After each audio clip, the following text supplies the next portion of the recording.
Mu matikira g'omulundi ogw'ekumi ku ttendekero ly'abasawo Mengo olunaku lwa leero abayizi abasoba mu 300 batikiddwa oluvannyuma lw'okumalako amasomo gaabwe agatali gamu.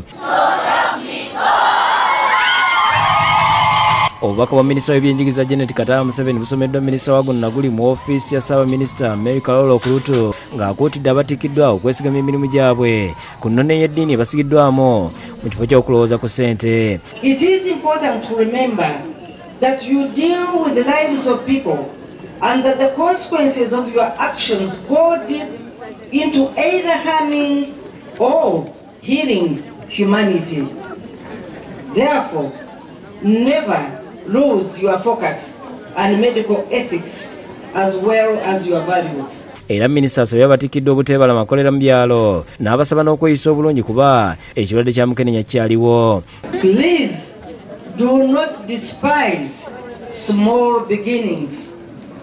I encourage you to be readily available in our rural areas and in whichever place God calls you to. Minisita Okuluto era asiimye n'eddwaliro ly'e Mengo olw'etterekero ly'omusaayi lye bazimba n'ab'ekibiina kya Yotale, which has started benefiting patients who need blood transfusion as part of their treatment.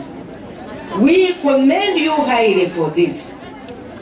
You have contributed tremendously to the development of the health sector in our country. Omulabirizi eyawummula Eriya Paul Zinda yakiikiridde kalabalaba w'eddwaliro lino Ssaabalayisi Sano Entagali ng'akulirizza abayizi bano okukola ebintu ebiweesa Katonda ekitiibwa n'okwewala ebikolwa eby'okwekalakaasa ebiriwo mu basawo. That we are mediums of God for his service to mankind. They could be complaints, but I believe compassion would push you to do anything. Yakulira eddwaliro lya Mengo Dr. Rose Mutumba asabye gavumenti ebadduukirire bagaziye ettendekero ly'abasawo kuba bandibadde bafulumya abayizi abasingako awo bungi.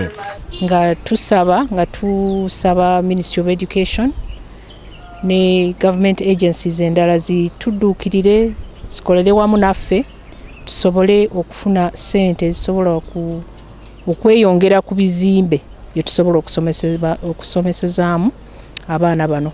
Denis Kyobe ni Afuwa Nakityo bakusakidde Green Bukedde TV.